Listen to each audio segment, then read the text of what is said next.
to $9,000.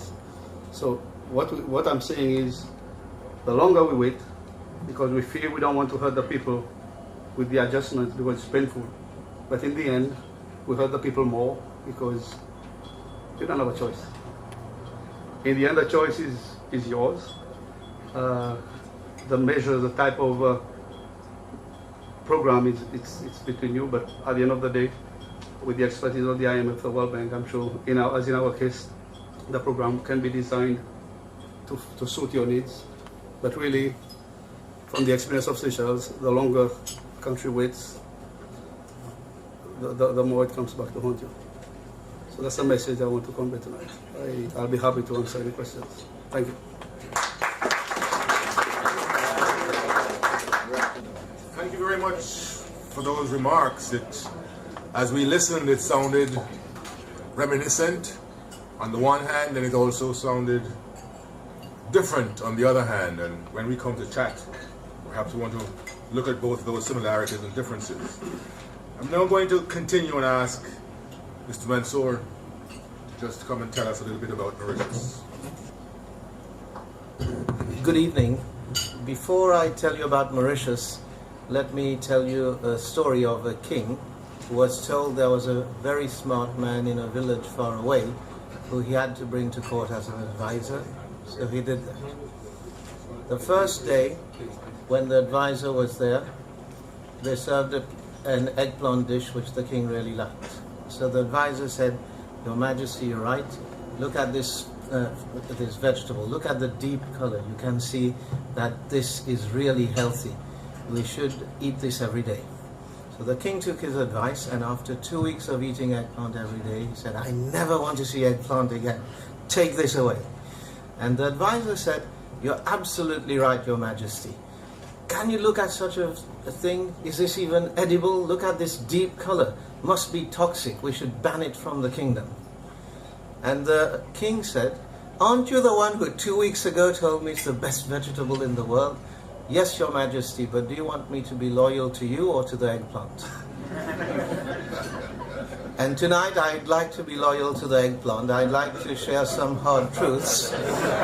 I'll let you digest it the way that you like. And I think we need to start where Minister Laporte left off. You know what happens if you wait too long. In Mauritius, in 2006, we were going the way that Seychelles was going. Debt had been rising for about 10-15 years and had reached 70% of GDP. Growth, which had averaged about 5 to 6% for a long period, had started declining. It was down to 2%. We were hit by triple shocks. First, we lost the multi-fiber accord. The consequence was we lost 30% of the jobs and 25% of the output in textiles, which was the main export together with tourism. We also lost preferential access to the EU market, where almost all our sugar was being sold. And finally, we were hit by the third shock, rising commodity prices, not only petroleum, but also food products, almost all of which we import. So faced with this situation, we could have done what is very tempting to many governments and many politicians. They are told, you cannot go up this mountain, it's not a mountain, it's a volcano. When you reach the top, you'll fall into the lava. But somehow or other, even though they may know this is good advice, most governments find it very difficult not to keep going up that slope. Now, a few are foolish enough to jump into the lava.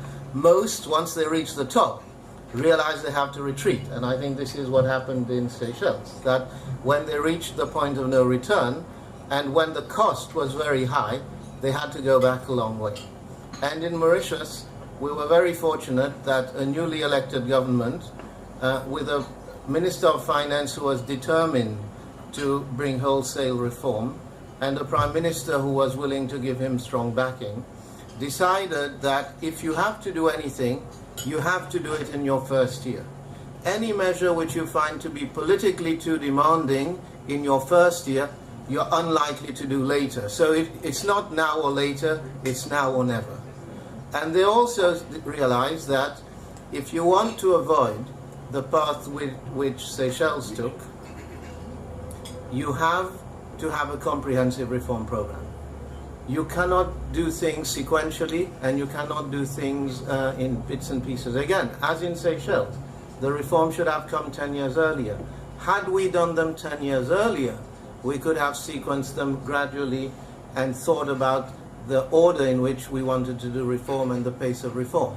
But we'd run out of rope by the time the decisions had to be made.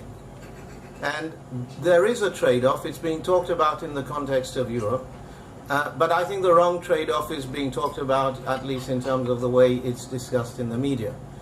There is a trade-off, and I think Mauritius shows this trade-off, between calling a spade a spade. What is austerity? Austerity is cutting spending, raising taxes, as Minister Laporte explained had to happen in Seychelles.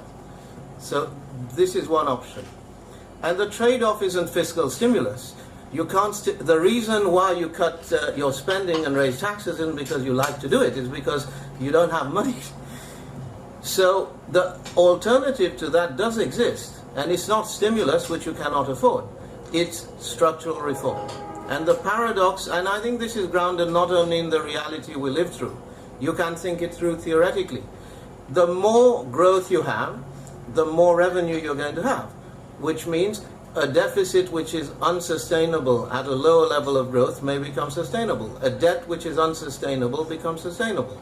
So from a technical point of view, you can understand why the best alternative to austerity, raising taxes, cutting spending, is unlocking growth. But unlocking growth doesn't happen by saying we need to have growth instead of austerity. You need to have real measures. And why don't these measures get done?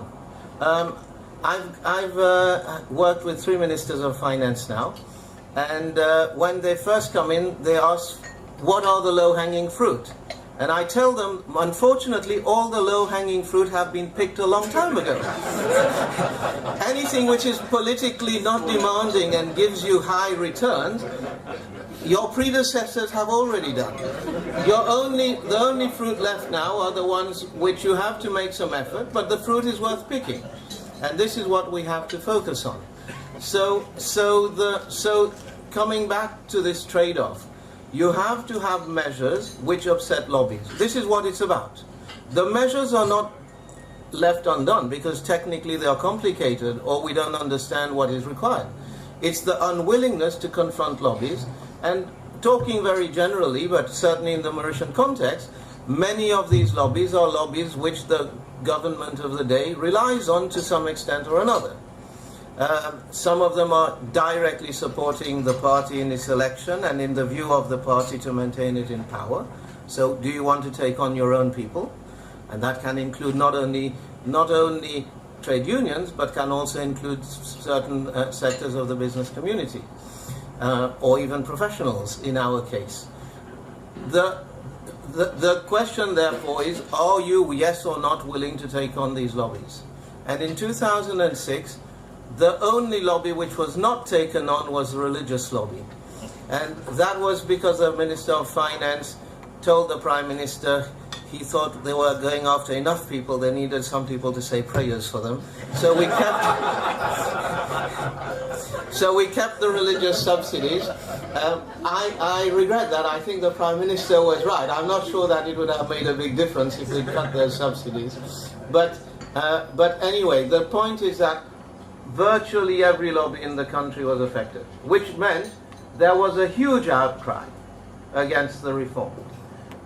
And the Minister of Finance was vilified. And it looked touch and go for some time. The question was, had we overreached? And we need to thank the World Bank. I think the World Bank was very helpful, both in doing some of the technical work with our staff, and I share Minister Laporte's view that the value of working with the international institutions in terms of capacity building is quite high. But we did work with the bank looking at the impact of the erosion of the preferences and some policy responses around those. But the World Bank was even more instrumental in doing something like we're doing tonight. Although They brought in at that time much more eminent people than us. We got the former Prime Minister of Ireland, Fitzgerald, who brought in the reforms in Ireland.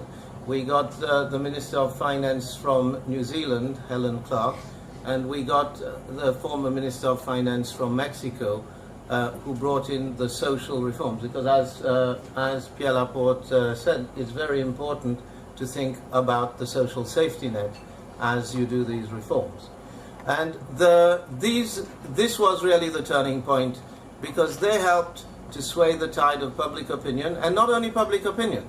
Within the cabinet there was deep unease at the extent to which lobbies on which the government rested had been bothered, and they were being pressed by their supporters. Why was this government doing this to its own supporters?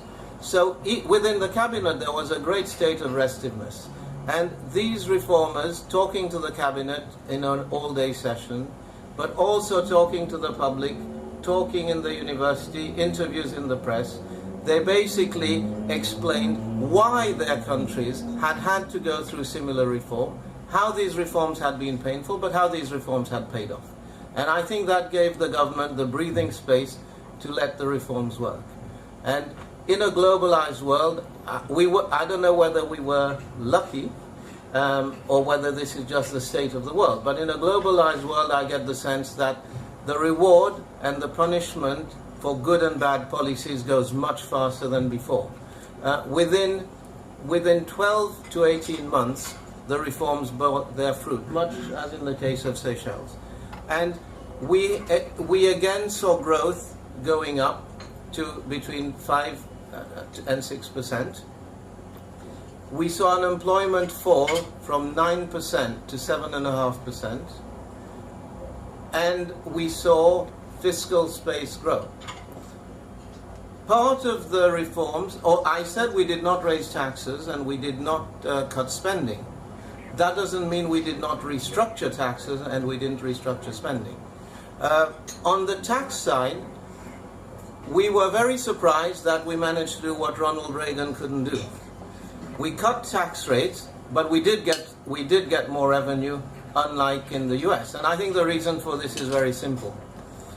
In the US, people pay their taxes. You cut tax rates, you get less tax.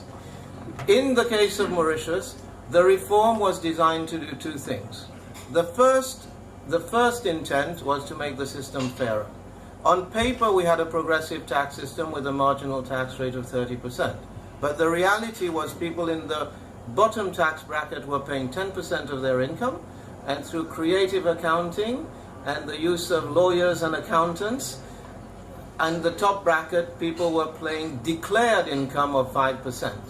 And only 30% of the doctors and lawyers in the country earned enough money to pay taxes. So what the tax reform did was to try to redress this. On paper, a flat tax looks regressive. But in fact, it's been progressive. Mildly progressive, but nevertheless progressive, and much more progressive than before. What we did is we took the total amount of exemptions which were being claimed, so not exemptions, deductions which were being claimed, and we then averaged it over all the taxpayers, and we automatically gave it to everyone. So there was a very high threshold, and it meant that the poorer taxpayers who could not afford creative accounting or accountants to find loopholes automatically got, with no effort, the same benefit that rich people were getting before.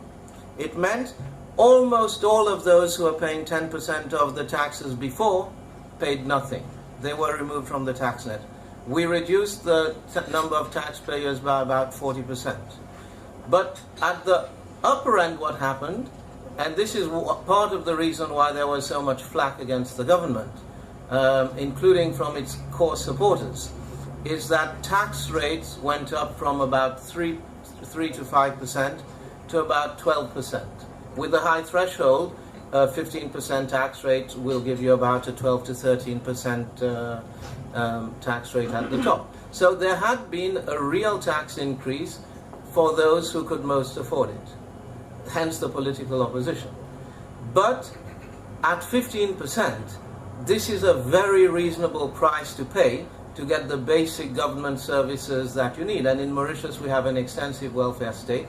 Education is free all the way through secondary and partially at tertiary. We also have totally free health care.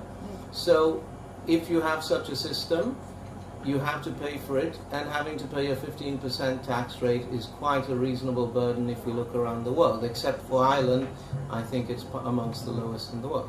So it was not an unreasonable effort to ask those who had the capacity to pay. And the slogan was, everybody needs to pay his fair share of taxes at a reasonable rate. If we look at the impact of all this on revenue, it meant that one objective was fairness. The other objective was to make it easier to deal with people who were not paying their taxes. We introduced withholding on interest. We introduced withholding on fees that professionals obtain. And as a result, and since there were 40% less taxpayers to administer, and since now the tax forms were very simple and straightforward, and with a shift to encouraging people to file their taxes online, because the tax form now was very, very straightforward, it meant that the Mauritius Revenue Authority could focus its energies going after people who shouldn't pay. So they went to the law courts and saw how often lawyers who were not earning money to pay taxes were spending in the law courts.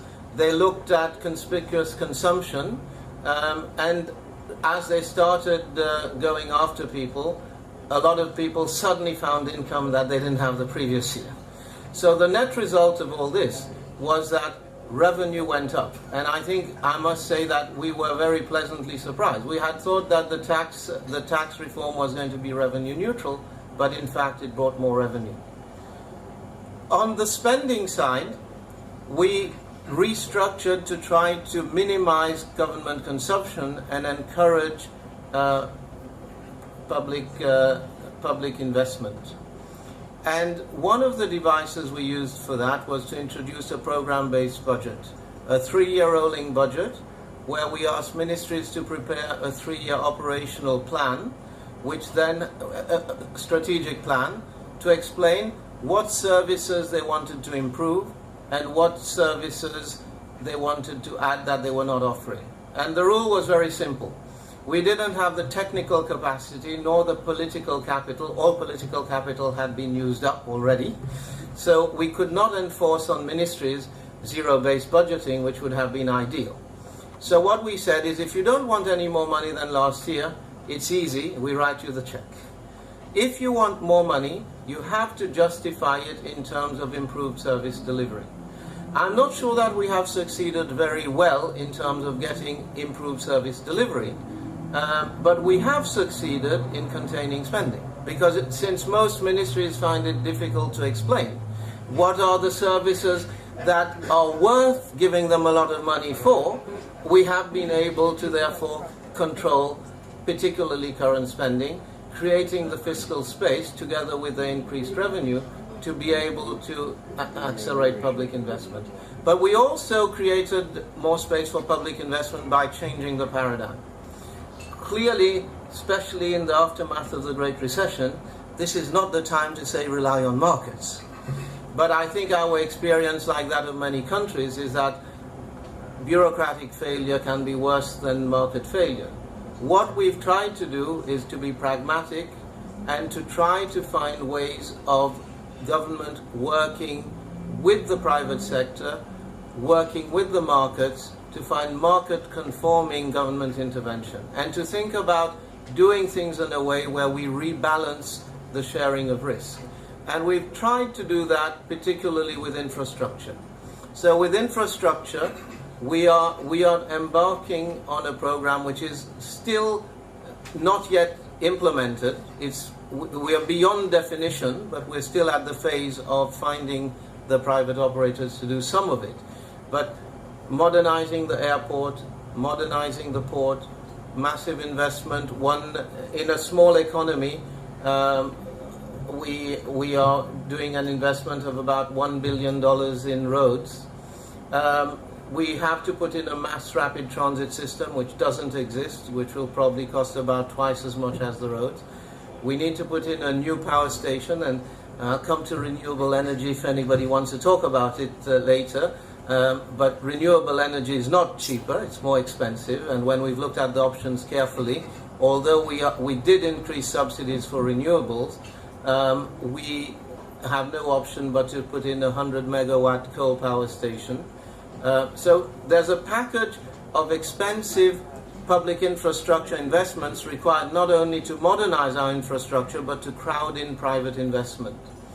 And to do that, the model we've sought is public-private partnerships. And again, let's be more specific, because this can mean everything and nothing. We ourselves got badly burnt.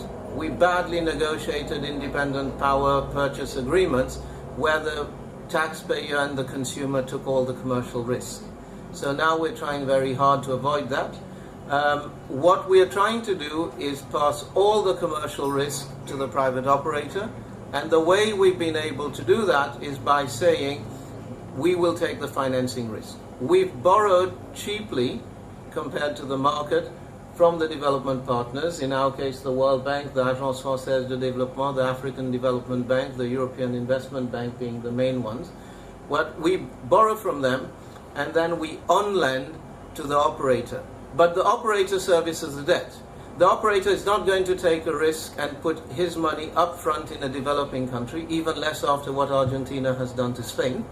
But if they have to pay gradually for it, that seems to be something which has worked in terms of the way we have structured things to date. And it's a way of creating fiscal space without, it's true, gross public debt goes up, but not net, because the debt is actually passed on to the private operator. So this is a way which has allowed us to embark on a very ambitious public infrastructure program, and yet to do it in a way which creates fiscal space. I've dwelt a lot on the budgetary side of things because I thought for this audience that these may be the things which are of highest interest. I would, if you have questions, answer on some of the other parts, but just to sort of give a quick sketch, we talked of labour market reform already, I think, in the introduction, and the impact was quite dramatic. Unemployment fell quite rapidly. Not only that, job creation was equally rapid.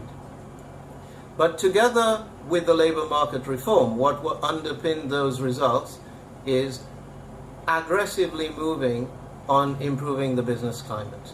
And there we worked very closely with the World Bank and the IFC to try to figure out what was the difference between the policies we had in areas where we were weak compared to the countries that were doing well.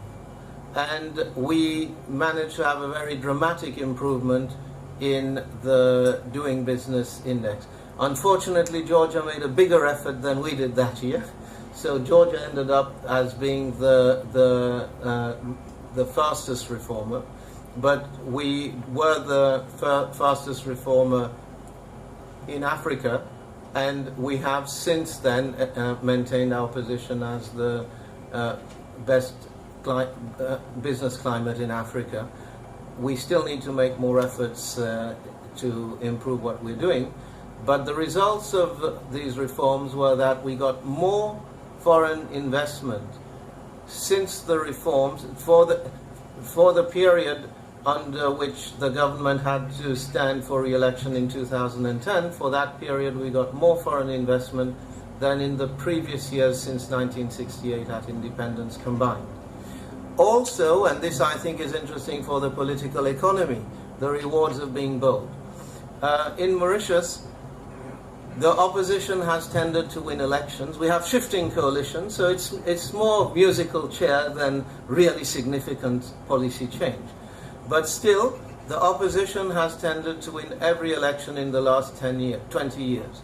The only exception was in 2010. This is the first time that a government was re-elected, despite the Great Recession. The Great Recession did push us off track a little bit. We haven't got the full fruits of the reforms that we would have had the world economy continued to grow. But The reforms sustained us through the Great Recession, and to such an extent that the government managed to get re-elected, and its economic track record, I think, had a lot to do with that. So, although the government was very unpopular and took a lot of flack in the early days of reform by antagonizing many lobbies, by the time the election came 4.5 years later, most people had forgotten that time and acknowledged the good economic stewardship and re-elected the government. So let me leave it there, and then if you have questions in other areas, I'll try to take them. Thank you.